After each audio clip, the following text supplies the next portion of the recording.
بسم اللہ الرحمن الرحیم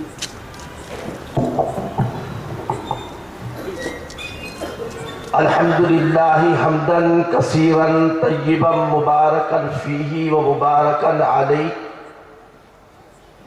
کما یحب ربنا ویرضى جل جلالہ عم نوالہ صلی اللہ علی خیر خلقہ سیدنا محمد وعلی آلہ واصحابہ وازواجہ وذریاتہ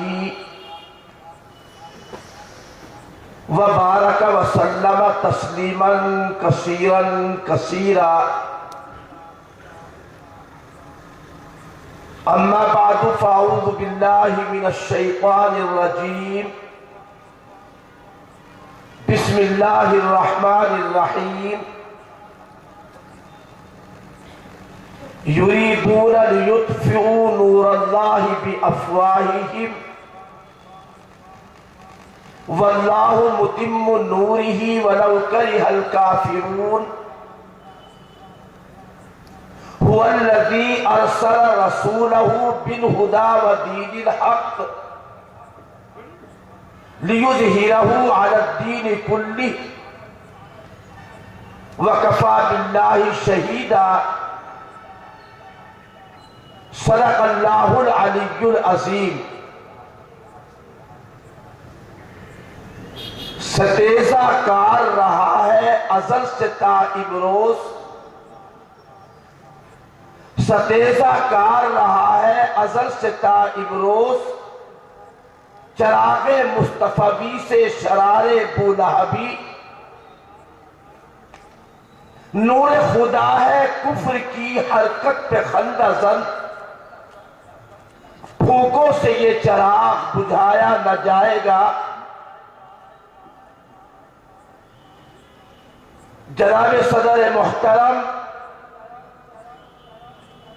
گرامی مرتبت حضرات علماء کرام، معزز سامعین، نوجوان دینی بھائیوں، عزیز دوستوں،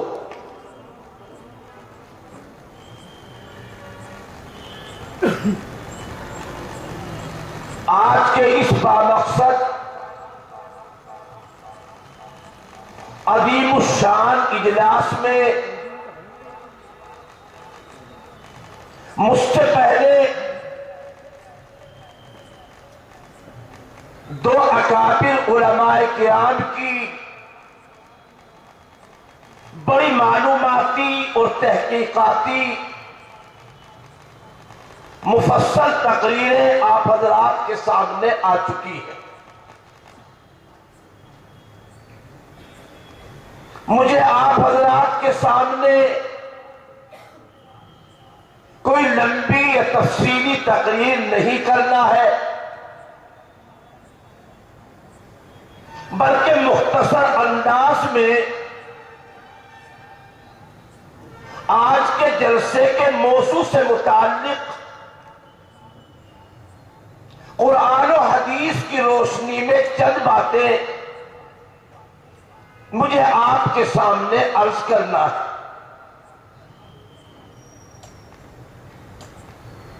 اللہ تبارک و تعالی نے انسانوں کی ہدایت اور رہبری کے لیے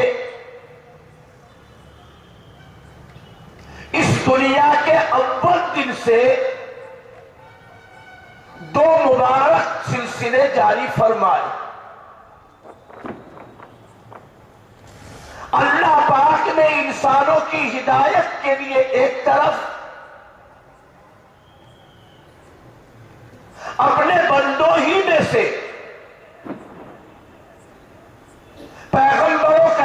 انتخاب فرمایا اور اسی کے ساتھ ساتھ اللہ پاک نے اپنا قانون کتابوں کی شکل میں عطا فرمایا.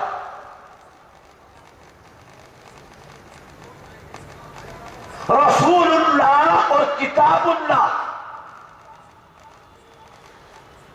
اللہ کے پیغمبر اور اللہ کی کتابیں، یہ دونوں ہدایت کا ذریعہ ہے اور ہدایت کے لیے معیار ہے. ان دو میں سے کسی ایک کو بھی اگر الگ کر دیا جائے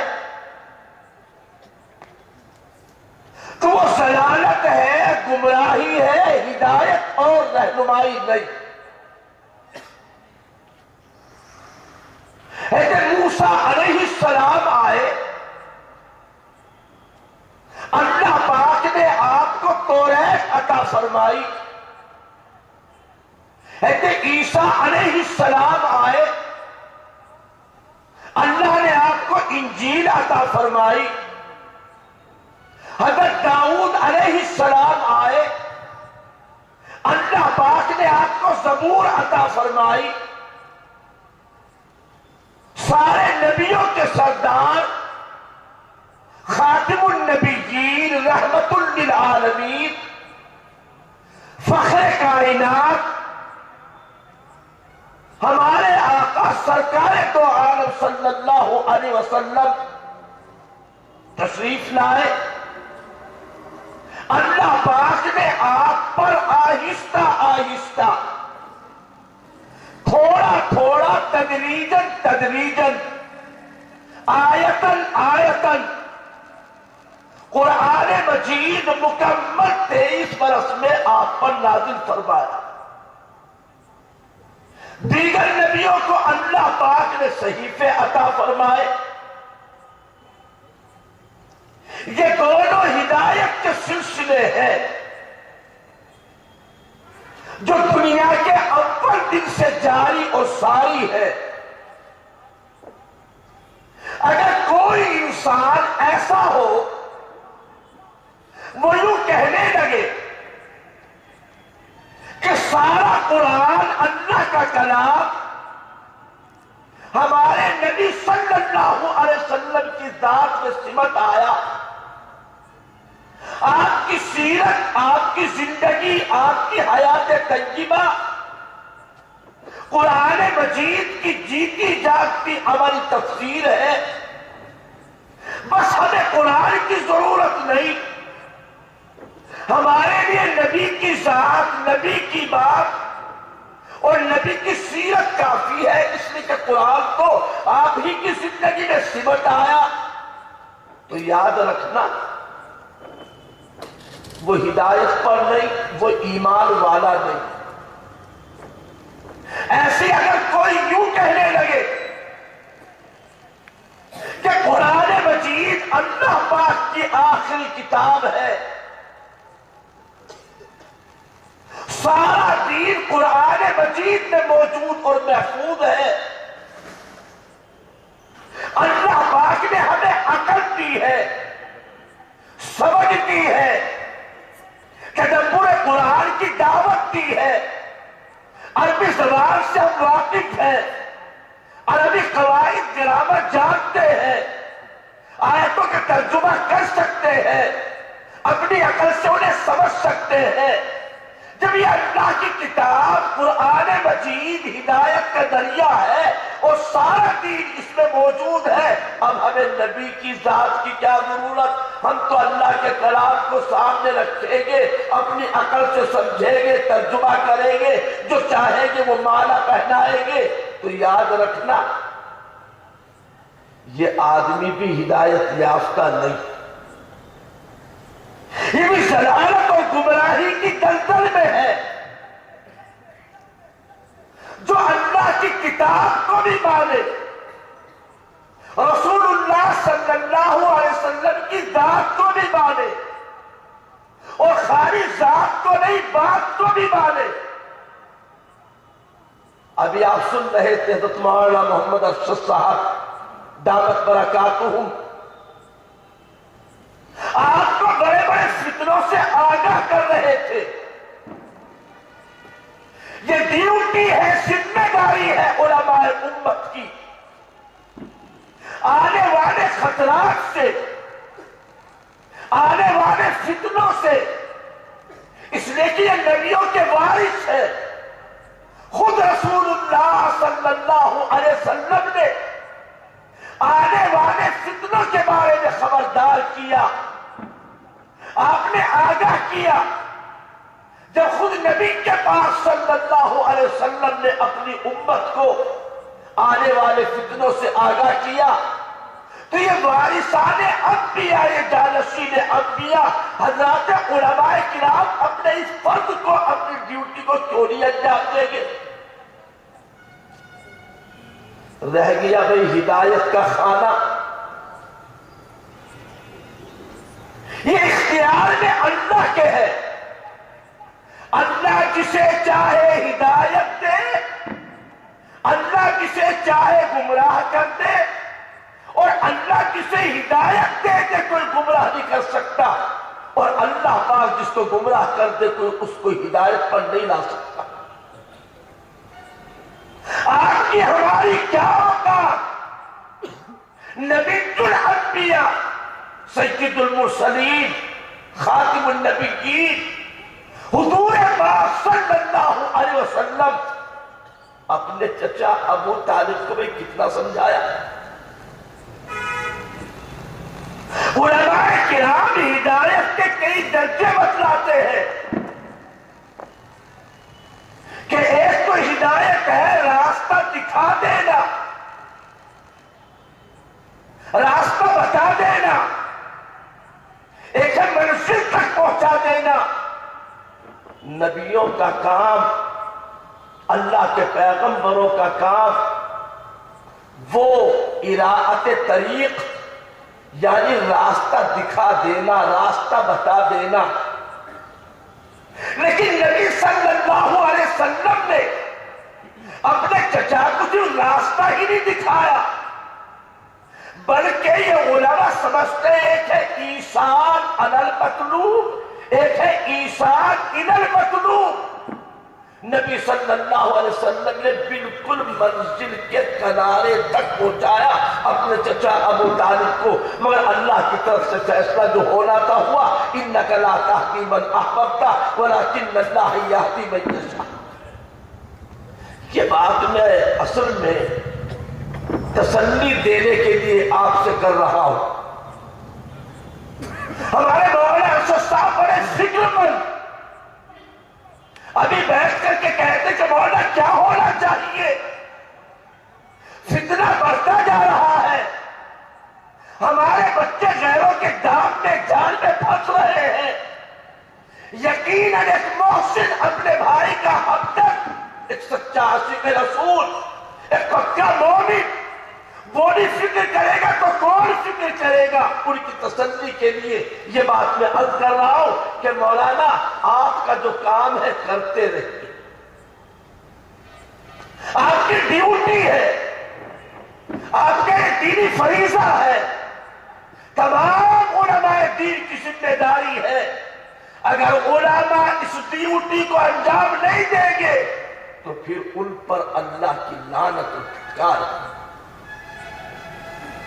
اس میں لکھا ہے اللہ کے رسول نے فرمایا اذا ظہرت الفتن او البدع او سبت اصحابی فلیظہر العالم علمہ فمن لم یفعل ذلک فعلیہ لعنت اللہ والملائکۃ والناس اجمعین. جب فتنے ظاہر ہونے لگے، بدعتیں پھیلنے لگے، میرے صحابہ کی شان میں گستاخی کی جانے لگے، عالم کو چاہیے کہ اپنا علم ظاہر کر دے، جو قرآن و حدیث میں اس نے پڑھا ہے، جو دین کے بارے میں اس نے جانا ہے، اس کو سامنے لوگوں کے بیان کر دے، لوگوں کو سچی بات بتلا دے، حدیث کی بات بتلا دے، اللہ کا پیغام تک پہنچا دے، قرآن کا مطلب ان کو سمجھا دے، عقیدے کی باتیں ان کو بتا دے، عیسیٰ علیہ السلام کے نزول کے بارے میں، نزول کی کیفیت کے بارے میں، ان کے اٹھائے جانے کے بارے میں، امام مہدی کے ظہور کے بارے میں، دجال کے خروج کے بارے میں، قیامت کی پیشین گوئیوں کے بارے میں، فتنوں کے رونما ہونے کے بارے میں، یہ باتیں بتانا علماء کی ذمہ داری ہے۔ جو مصلحت کا شکار ہو جائے، جو حالات سے محروم ہو جائے، جو حق کو باطل میں کمپرو مائش کرنے کی بات سوچنے لگے، وہ پھر ملعون ہے، فعلیہ لعنت اللہ، اس پر اللہ کی لعنت، فرشتوں کی لعنت۔ قرآن مجید میں بھی اس مذکور کی آیات موجود ہے، ان الذین یکتمون ما انزلنا من البینات والہدی من بعد ما بیناہ للناس۔ اللہ پاک نے فرمایا کہ جو لوگ کتمان حق کرتے ہیں، جو لوگ اللہ کی نازل کردہ باتوں کو چھپاتے ہیں، کھلے طریقے پر انہیں لوگوں کو بتاتے نہیں، تو قرآن مجید میں جو ان کے بارے میں فرمایا گیا کہ یہ لوگ ملعون ہے، ان پر لعنت کرنے والوں کی لعنت۔ فتنوں کا مقابلہ کیسے کیا جائے؟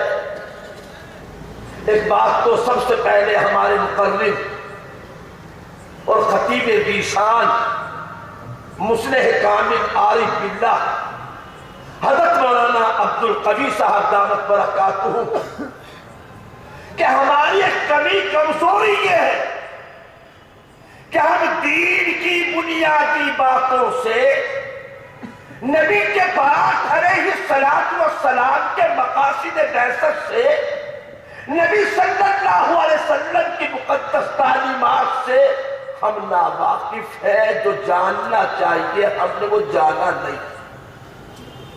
سیدھی سی بات ہے بھائی، ایک زمین کا ٹکڑا ہے، اس زمین کے ٹکڑے کے حدود اربعہ کیا ہے؟ 10 فٹ شرقاً غرباً، 10 فٹ شمالاً جنوباً، 100 فٹ کا ایک ٹکڑا ہے، پلاٹ ہے۔ مالک کو معلوم ہے کہ میرا یہ زمین کا ٹکڑا یہاں سے یہاں تک، ادھر سے ادھر تک، اتنی پیمائش اس طرح، اتنی پیمائش اس طرح۔ اگر اسے یہ معلوم ہوگا مجال ہے کوئی 1 انچ بھی اس کی زمین میں اپنی اینٹ رکھ کے توڑ دے گا، اپنی زمین میں گھسنے نہیں دے گا، کسی کو قبضہ کرنے نہیں دے گا، چونکہ اپنے بلاٹ کے حدود اربعہ اس کو معلوم ہے۔ اور جس بیٹے کو باپ کی چھوڑی ہوئی زمین کا پتہ ہی نہیں کہاں ہے، کتنی ہے، مشرق مغرب کتنی پیمائش ہے، شمال جنوب کتنی لمبائی ہے، کیا اس کو طول عرض ہے؟ جو چاہے اس کی زمین میں آ کر کے قبضہ کر لے، جو چاہے اینٹ کھسکا کے اندر کو چلا جائے۔ پہلی بات یہی ہے کہ ہم اپنے بچوں کو دین کے بنیادی عقیدوں سے واقف کرائیں، انہیں دین کے حدود بتائیں، نبی صلی اللہ علیہ وسلم کا مقام اور مرتبہ بتلائیں۔ ہم بتلائیں اپنے بچوں کو، دیکھو ہمارے آقا صلی اللہ علیہ وسلم سارے نبیوں کے بعد میں آنے والے ہیں۔ اللہ پاک نے قرآن مجید میں آپ کو خاتم النبیین فرمایا ہے، خود آپ نے فرمایا ہے انا خاتم النبیین لا نبی بعدی، میں سارے نبیوں کے بعد میں آنے والا ہوں۔ میرے بعد کسی بھی قسم کا کوئی بھی نبی نہیں، لا نبی بعدی، نہ تشریعی نہ غیر تشریعی، نہ سندھی نہ بروزی، نہ قادیانی نہ پنجابی نہ انگریزی، نہ عربی نہ عجمی، کسی بھی طرح کا کوئی بھی نبی میرے بعد کوئی نیا نبی پیدا ہونے والا نہیں۔ نیا نبی کہہ رہا ہوں، وہ نہ تو آپ کہیں گے ابھی مولانا صاحب تو بتائے تھے عیسیٰ آئیں گے، وہ نئے نبی نہیں ہوں گے اور وہ پیدا بھی نہیں ہوں گے، وہ تو نزول فرمائیں گے۔ نیا نبی قیامت تک اب کوئی پیدا ہونے والا نہیں۔ سمجھاؤ اپنے بچوں کو، بتاؤ اس کو، دیکھو ہمارے نبی صلی اللہ علیہ وسلم آپ کے بعد کوئی نبی کیوں نہیں آئے گا بھائی؟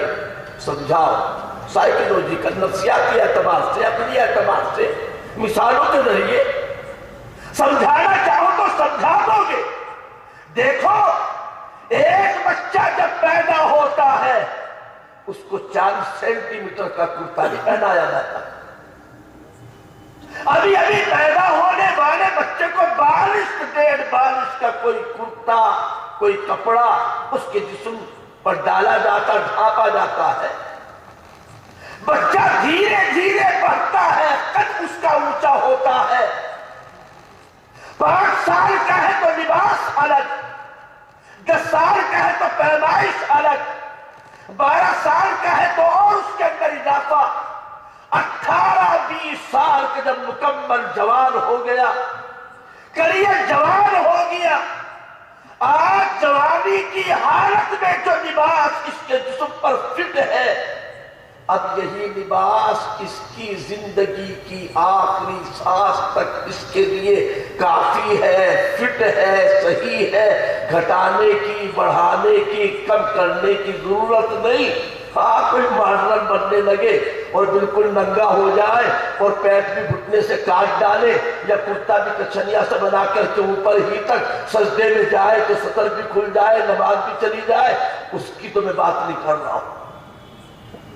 کوئی بیمار ہو جائے، پیٹ باہر نکل آئے، موٹاپے کا مرض لگ جائے، استثناء ہے، اتفاق ہے، ہو سکتا ہے، لیکن عامةً جوانی کی حالت کی پیمائش اب بدلنے، گھٹانے، بڑھانے کی ضرورت نہیں۔ اسی طرح بیٹے دنیا وجود میں آئی، دنیا کا بچپن تھا، اس بچپن میں اللہ پاک نے حضرت آدم کی شکل میں ایک لباس اس دنیا کو عطا فرمایا۔ جیسے جیسے دنیا کی عمر بڑھتی گئی ویسے ویسے نبوت کی شکل میں لباس بدلتے گئے، اور ایک وقت آیا دنیا اپنی جوانی کو پہنچ گئی، عنفوان شباب کو پہنچ گئی، اللہ پاک نے کامل لباس میرے آقا صلی اللہ علیہ وسلم کی نبوت کی شکل میں ہمیں آپ کو عطا فرما دیا۔ اب یہی لباس نبوت، اب یہی لباس شریعت قیامت تک، دنیا کے باقی رہنے تک، دنیا کے آخری دم اور آخری سانس تک اس میں نہ کمی کی جائے گی نہ زیادتی کی جائے گی، جو کا کو باقی رہے، گھٹانے بڑھانے کی ضرورت نہیں۔ سمجھاؤ بچوں کو، بتاؤ بچوں کو کہ اگر کوئی گول دائرہ تمہیں مکمل کرنا ہے، کیسے مکمل ہوگا بھئی دائرہ؟ کاغذ اٹھاؤ، پینسل ہاتھ میں دو اور کوئی گول دائرہ بناؤ، کیسے بنے گا؟ جہاں سے شروع کیا گھما کر پینسل وہیں لا کے روک تو دائرہ بن جائے گا۔ بیچ میں روکیں گے دائرہ مکمل نہیں۔ اللہ پاک نے دائرہ نبوت کو کامل مکمل کرنے کے لیے جہاں سے شروع کیا وہی لا کے مکمل کیا۔ حضور پاک صلی اللہ علیہ وسلم ہمارے آقا اگرچہ سب سے بعد میں آئے مگر نبی آپ کو سب سے پہلے بنایا گیا۔ آپ ہی نے تو فرمایا کنت نبیا وآدم بین الماء والطین، میں تو اس وقت بھی نبی تھا، خلعت نبوت سے سرفراز تھا، اللہ پاک مجھے نبی بنا چکا تھا۔ کب؟ جب حضرت آدم علیہ السلام ابھی پانی مٹی کے درمیان تھے، جب ان کا خمیر تیار ہو رہا تھا تب بھی میں نبی تھا، کنت نبیا وآدم بین الماء والطین۔ سمجھاؤ بچوں، ختم نبوت کا عقیدہ اجماعی عقیدہ، تمام مسلمانوں کا متفقہ عقیدہ۔ آپ کے بینر پر لکھا ہے تحفظ ناموس رسالت۔ آپ جانتے ہیں ناموس رسالت کی حفاظت کرنا کتنی بڑی ذمہ داری ہے، فتنوں کا مقابلہ اور تعاقب کرنا کتنا دین کا اہم فریضہ ہے۔ میں آپ کو بتاتا ہوں، سب سے پہلے خود اللہ کے رسول صلی اللہ علیہ وسلم نے اپنے ناموس پیغمبری کی حفاظت فرمائی۔ آپ خود رسول ہیں، اللہ کے نبی ہیں، اللہ پاک نے جو مقام دیا ہے اس مقام کی حفاظت کرنا جس کو ملا اس کی بھی تو ذمہ داری ہے نا۔ اللہ نے آپ کو عالم بنایا، آپ اپنے عالم ہونے کے مرتبے کی حفاظت کیجئے تبھی دوسرے بھی حفاظت کریں گے۔ اللہ کے رسول صلی اللہ علیہ وسلم اپنے مقام رسالت کو، اپنے درجہ نبوت کو اور تمام نبیوں میں اپنی نبوت کے بہتری کو اچھی طرح جانتے اور سمجھتے تھے۔ آپ صلی اللہ علیہ وسلم نے سب سے پہلے اپنی نبوت، رسالت، پیغمبری اور اپنے ناموس کی خود حفاظت فرمائی۔ کئی موقع ہیں حفاظت کے لیے لالچ کو ٹھوکر مارنی پڑے گی، جیسا حملہ کیا جائے ویسا جواب دینا ہوگا۔ یہ تو ہے نہیں آپ پتھر لیے کھڑے، میں مٹی کا ڈھیلا لے کے آ جاؤں جو میری مٹھی میں بھر کر کے مٹی بن جائے گا، میں کیا مقابلہ کروں گا؟ جیسا حملہ کیا جائے ویسا اس کا دفاع کیا جائے۔ پہلے تو لالچ والی بات آئی، مکے والوں نے، کفار مکہ نے رسول اللہ صلی اللہ علیہ وسلم کو کیا لالچ دیا؟ کبھی دیا؟ آپ کے چچا کے پاس آئے، ابو طالب کے پاس، چونکہ آپ زیر کفالت تھے اپنے چچا ابو طالب کے، اور ابو طالب آپ کے چچا محبت بھی بہت کرتے تھے اپنے بھتیجے سے، لڑنے مرنے کے لیے تیار رہتے تھے اپنے بھتیجے کی خونی رشتہ داری والی قرابت کی وجہ سے۔ آنے کے بعد کہا کہ ابو طالب تیرا بھتیجا کیا چاہتا ہے؟ پوچھ لیجیے اپنے بھتیجے سے، اگر اسے کوئی حسین عورت چاہیے تو جزیرۃ العرب میں سب سے زیادہ حسین خوبصورت عورت ہم اس کے پاس لا کر کے اسے دے دیں گے، اور اگر انہیں دولت چاہیے تو ان کے قدموں پر سونے چاندی کا ہم انبار لگا دیں گے،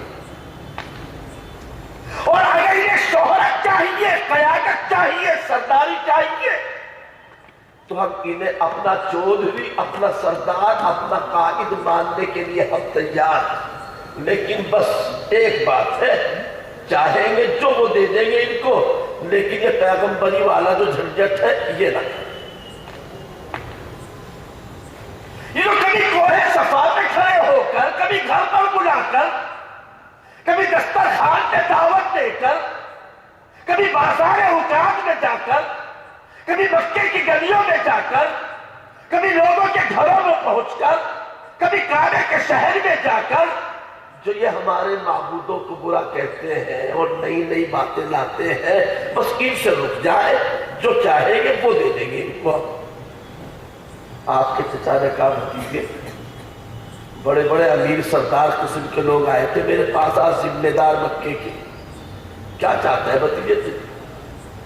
ایک تجھے اگر پیسہ چاہیے اس لیے کر رہا تو اس کام تو لوگ اتنا سونا چاندی کا انبار لگا دیں گے، زندگی بھر تک کھاتا پیتے رہنا۔ اگر تو یہ کام اس لیے کر رہا ہے کہ تیری شہرت ہو جائے تو تجھے اپنا بڑا ماننے کے لیے تیار ہے، اور اگر تو یہ کام اس لیے کر رہا ہے تاکہ کوئی بڑھیا خوبصورت سی عورت تجھے مل جائے تو وہ دینے کے لیے تیار ہے، سچی بتاؤ رسالت پر حملہ ہو رہا کہ نہیں ہو رہا؟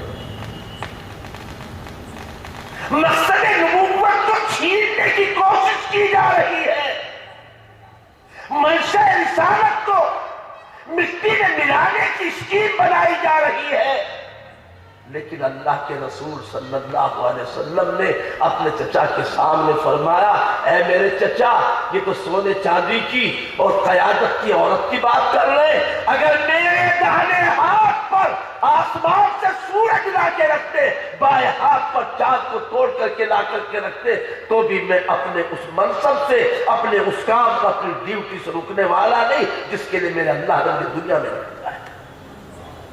کیوں بھائی؟ پھر آگے چل کر ایک موقع اور آیا، ناموس رسالت کے تحفظ کی بات کر رہا ہوں۔ ایک مدعی نبوت مسیلمہ کذاب، یمن کا رہنے والا، جس نے نبی صلی اللہ علیہ وسلم کے مقابلے پر آپ کی مبارک زندگی میں، آپ کے دور رسالت میں، حیات طیبہ میں اپنی نبوت کا دعویٰ ٹھوکا، ہمت اور جرأت یہاں تک کہ اس نے خط لکھا، پیغام بھیجا، نبی رحمت، خاتم النبیین، امام الانبیاء، سید المرسلین صلی اللہ علیہ وسلم کے پاس خط میں کیا لکھا؟ یہ خط ہے من مسیلمۃ رسول اللہ الی محمد رسول اللہ، اللہ کے رسول مسیلمہ کی طرف سے اللہ کے رسول محمد کے نام محمد کی طرف، جیسے آپ رسول ہیں میں بھی رسول ہوں، دونوں مطلب ایک ہی کیٹیگری کے آدمی ہیں ہم دونوں، میں رسول اللہ ہونے کی حیثیت سے آپ کے رسول اللہ، آپ کے پاس یہ پیغام، آؤ دونوں مجازی بنا کر دونوں ایک ہو کر آؤ دنیا کو فتح کریں گے، پھر بعد میں ہم دونوں آدھی آدھی بانٹ لیں گے۔ سر میں لکھا نا یہ ناموس رسالت پر حملہ ہو رہا ہے، منصب نبوت پر حملہ کیا جا رہا ہے، کس کے ذریعے سے بھائی؟ تحریر کے ذریعے سے، غور سے سنیے گا، تحریر کے ذریعے سے۔ نبی پاک صلی اللہ علیہ وسلم جن کو اللہ پاک نے لقب دیا رحمت للعالمین کا، کیا مطلب رحمت للعالمین کا؟ آپ سے کبھی بھی اللہ کی کسی مخلوق کو کسی طرح کی کوئی غضب، کوئی تکلیف نہیں ہوئی، آپ سب کے لیے رحمت، آپ نے دشمنوں سے بھی بدلہ نہیں لیا، آپ نے طائف والے، وہاں کا سردار عبد یالیل جس نے آپ کے پیچھے شہر کے اوباس قسم کے لڑکوں کو ڈال دیا، جنہوں نے سنباری کی، آپ کو لہو کیا، جوتیاں خون سے تر بتر ہو گئی، لیکن قربان جائیں گے اس پیکر رحمت پر کہ اپنے جسم سے نکلنے والا خون کا کوئی قطرہ زمین پہ نہیں گرنے دیا۔ یہ بات شاید آپ نے بھی سنی ہو، جوتیاں خون سے لبریز ہے، جسم زخمی ہے، پتھروں سے چھلنی ہے، طائف کی گلیاں غیر مانوس ہے، کوئی جاننے والا بھی نہیں ہے، کوئی دروازہ بھی کھلا ہوا نہیں۔ سچی بتائیے، تصور کیجئے، ہم جیسا اجنبی دوسرے اسٹیٹ کا رہنے والا آپ کے اس محلے کی گلی میں آ جائے اور چاروں طرف سے لڑکے ہمیں جوتے مارنے لگے، پتھر پھینکنے لگے، سچی بتاؤ ہم پہ کیا گزرے؟ سوچو ذرا۔ نبی کے پاس صلی اللہ علیہ وسلم کی شان رحمت اب بھی یہ ہے کہ اگر میرا خون کا کوئی قطرہ زمین پر گر گیا اور طائف کی زمین اگر سرخ ہو گئی تو پھر اللہ کا غضب اتنا جوش میں آئے گا اس کو کوئی روک نہیں پائے گا اور ان سب کو برباد کر دیا جائے گا۔ رحمت عالم صلی اللہ علیہ وسلم نے اس لیے اپنے خون کا ایک قطرہ بھی زمین پر نہیں گرنے دیا کہ اللہ کا جوش غضب میں نہ آئے، غضب جوش میں نہ آئے۔ لیکن وہی رحمت للعالمین جو جانوروں کے لیے رحمت، چوپایوں کے لیے رحمت، انسانوں کے لیے رحمت، فرشتوں کے لیے رحمت، زمین والوں کے لیے رحمت، دریا والوں کے لیے رحمت، آسمان والوں کے لیے رحمت، دنیا والوں کے لیے رحمت، آخرت والوں کے لیے رحمت، اور روز حشر میں رحمت، اور قبر کی برزخی زندگی میں رحمت، جس کی رحمت وہاں ہے جہاں جہاں میرے رب کی ربوبیت ہے، جو اللہ رب العالمین ہے، ان تمام عالموں میں میرے آقا صلی اللہ علیہ وسلم رحمت۔ لیکن جب بات آتی ہے منصب نبوت کی حفاظت کی، جس نے کبھی زبان سے کسی کو تکلیف نہ دی، جس کا وسیلہ کیا تھا، بیاسا کیا من جہادی کنب تو دسنام دے من دعانی کنب، اور آ کر کے مجھے گالیاں دے، میں گالیوں کے بدلے تمہیں دعائیں دے۔ یہ تو شانتی میرے آقا کی۔ اپنی ذات کو کسی نے تکلیف دی، میرے نبی نے بدلہ نہیں لیا۔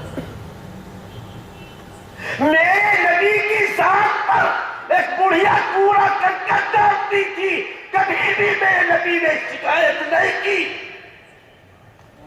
حالانکہ ہمارے ایمان کا تقاضا تو یہ ہے کہ نبی کا ناخن بھی اتنا قیمتی ہے، نبی نے جہاں پاؤں رکھ دیا زمین کے وہ ذرے بھی اتنے قیمتی ہے، جس کے اوپر ہم جان قربان کر دے تو تھوڑی۔ لیکن نبی صلی اللہ علیہ وسلم کبھی بڑھیا سے جا کے شکایت نہیں کی، بلکہ خدمت کی، پانی گھر پہنچایا۔ فجر مکہ پر جب نکل کے بھاگنے لگی تو میرے آقا صلی اللہ علیہ وسلم نے اس کا سامان گٹھری بنی ہوئی سب پہ رکھ کر باہر تک چھوڑ کر کے آئے۔ لیکن جب بات آئی منصب پر حملہ کیا مسیلمہ کذاب نے، حضور نے سوچا کوئی اگر میری انگلی دبا دے، میرا ناخن کچا کاٹ دے، میرے بدن کو تکلیف پہنچا دے، مجھے گوارا ہے، لیکن جو منصب دے کر کے مجھے میرے اللہ نے دنیا میں بھیجا، کوئی اس پر انگلی اٹھائے گا نہیں، برداشت نہیں کروں، نہیں برداشت کیا۔ آپ نے مسیلمہ کذاب کو جواب لکھا، تحریر پر سے حملہ کرنے والے کا جواب تحریر سے لکھا آپ نے، من محمد رسول اللہ الى مسیلمہ الکذاب۔ یہ خط ہے اللہ کے رسول محمد کی طرف سے مسیلمہ جھوٹے نہیں، جھوٹوں کے بازو کی طرف۔ پتا چلا جھوٹے کو جھوٹا کہنا سنت ہے میرے آقا صلی اللہ علیہ وسلم کی۔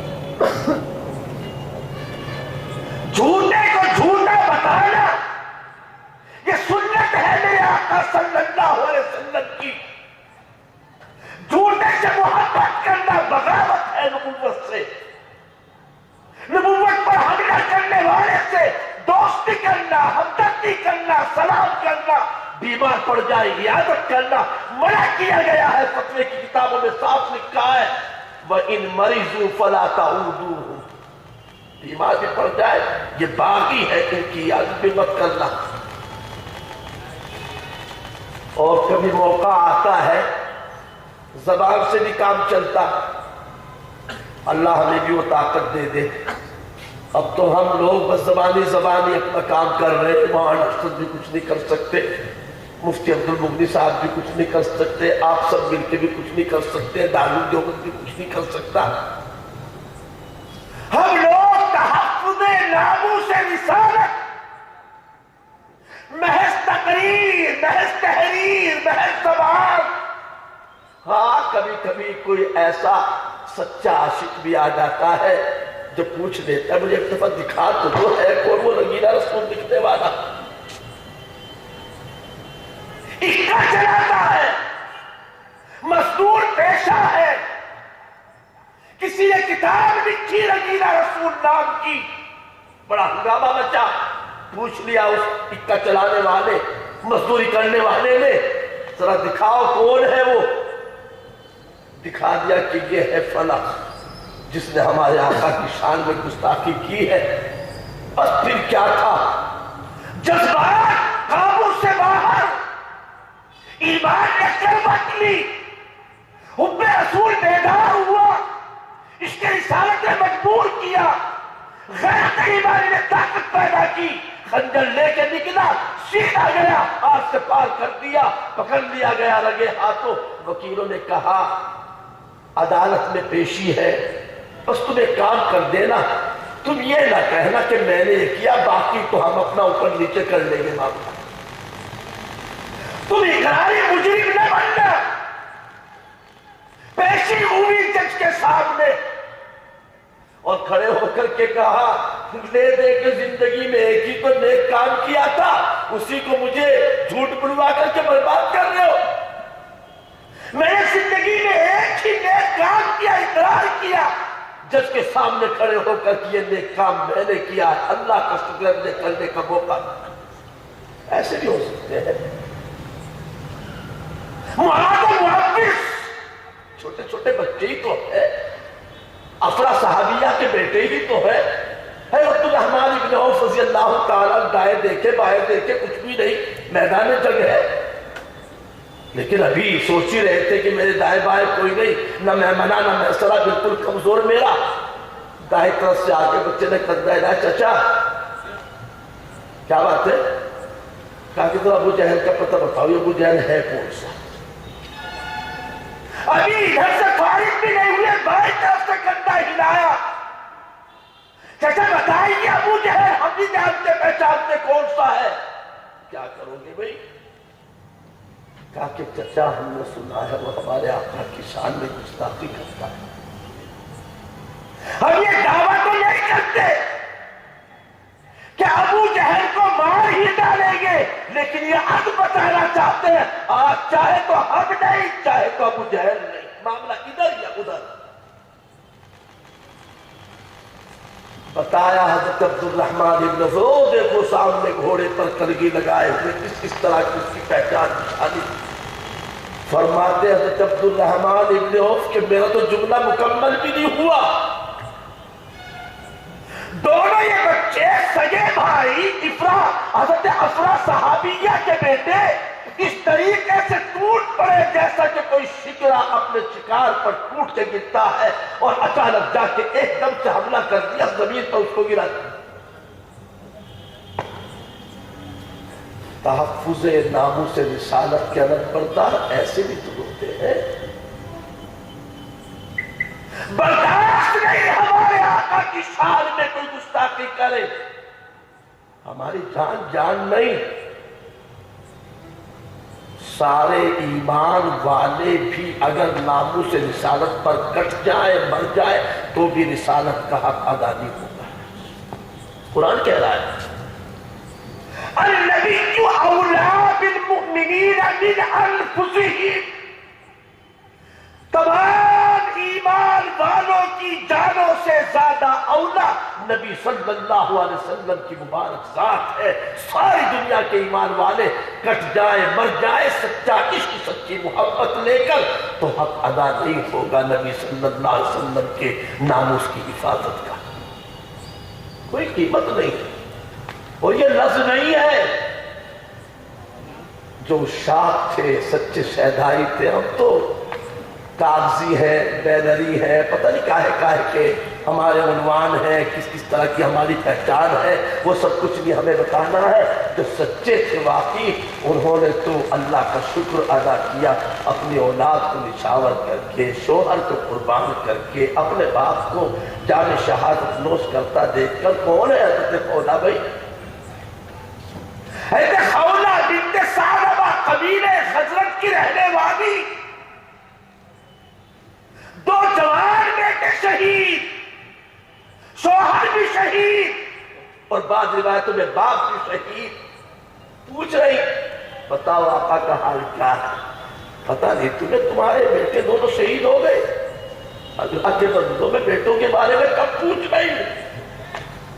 کسی نے نہیں بتایا تو پہنچ گئی چلتے چلتے دربار رسول میں، اور جب اپنی آنکھوں سے دیکھ لیا آقا صلی اللہ علیہ وسلم کو کہ صحیح سلامت ہے، تو یوں فرمایا کل مصیبت بعدک جلل یا رسول اللہ، اللہ کے رسول آپ کے ہوتے ہوئے ہر مصیبت آسان آپ ہے، کوئی پریشانی نہیں باپ کے جانے کی، بیٹوں کی شہادت کی۔ کیا ہوا تو احد کی لڑائی میں 3 ہجری شوال کے مہینے میں جو غزوہ احد پیش آیا، جب صحابہ کو پتا چلا اور یہ خبر شیطان نے اڑائی الا قد قتل محمد الا قد قتل محمد، کہ نعوذ باللہ محمد صلی اللہ علیہ وسلم شہید کر دیے گئے، تو مسلمانوں کا، صحابہ کرام کا، عشاق رسالت کا یہ طریقہ ہوا، ان کی یہ حالت ہوئی۔ اب جب حضور نہیں تو جی کے کیا کریں گے؟ بس گھس گئے ادھر کو موقع ملا اور جام شہادت نوش کر دیا۔ تو ایک طریقہ تو ہے بھئی تحفظ ناموس رسالت، یہ جو باتیں مولانا ارشد صاحب فرما رہے تھے یہ بھی تحفظ ہی کی باتیں تھی، الگ کی نہیں۔ نبی کی ذات یا نبی کی بات، ان دونوں میں سے کسی ایک کے خلاف بھی جو چلے گا وہ غدار ہے، باغی ہے اور ناموس رسالت پر حملہ کرنے والا ہے۔ یہ مہدی پہدی پتہ نہیں کیا کیا نام ابھی آپ کے سامنے آ رہے تھے۔ جب اللہ کے رسول صلی اللہ علیہ وسلم کی واضح کھلی کھلی صاف ستھری حدیثیں موجود ہیں، اب بھی کوئی اس کے خلاف چلتا ہے تو کیا وہ نبی کی بات پر حملہ کرنے والا ناموس رسالت پر حملہ نہیں کر رہا ہے کہ بھائی؟ اور پھر دوسرا طریقہ ہے فتنوں کا مقابلہ کرنے کا، تیر و تلوار، سیف و سنان۔ اللہ کے رسول صلی اللہ علیہ وسلم نے تحریری طور پر حملہ کرنے والے کو جواب دیا تحریر میں، اور جب طاقت مل گئی مسلمانوں کی خلافت قائم ہو گئی، صدیق اکبر خلیفہ بلا فصل بن گئے، اور پتا چلا کہ کچھ لوگ جو ہے نبوت کا دعویٰ ٹھوک